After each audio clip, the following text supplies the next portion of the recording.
This video will explain what forces affect the tides on Earth and how to predict when high and low tides will occur. Tides are the rise and fall of sea levels as a result of gravitation force from the moon and the rotation of the Earth. If you've ever spent time at a beach, you may have noticed that sometimes the water is very deep and other times the water is very shallow. Shallow water is called a low tide, and when the water becomes deep, it is called a high tide. Looking at this diagram, you can see that sometimes Earth's water actually bulges outwards from the surface, causing the water to become deeper. This happens because the moon has gravity just like the Earth has gravity, although the gravity of the moon is much smaller. The moon's gravity pulls weakly on the Earth when it is overhead. We don't feel this pull because it is so weak. However, the moon's gravity is just strong enough to pull Earth's water towards it. If the water seems deeper, it is likely that the beach you are standing on is feeling the effects of the moon's gravity at that time. In this picture, you can observe the Earth as it rotates about its axis. Use the red dot as a point of reference. Notice that sometimes the Earth faces the moon and sometimes it faces away. The moon is moving around the Earth, but since it takes 30 days for one moon revolution and only 1 day for an Earth rotation, the diagram shows the moon standing still.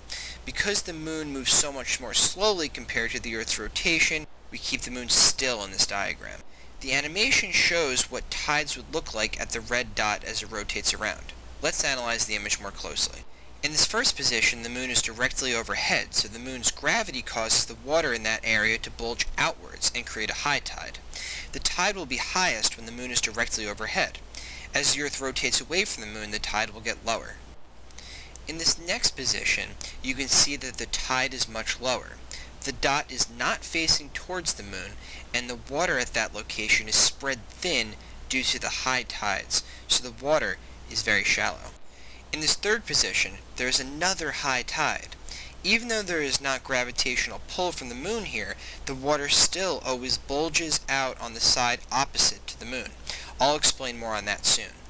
Finally, in the last position, the ocean at the red dot is once again experiencing a low tide. Because of the two high tides, the water is stretched thin at this location as well, so it creates a second low tide. So now let's explain that second high tide opposite the moon. We know the moon pulls water towards it, but on the other side of the Earth, opposite the moon, there is another high tide. The Earth is rotating at 1,000 miles per hour, and this rotation causes the Earth to push its water outwards due to something called centrifugal force. When an object spins, centrifugal force pushes it outwards. You've experienced this before. Have you ever been on a spinning ride? You push outwards from the center of the ride.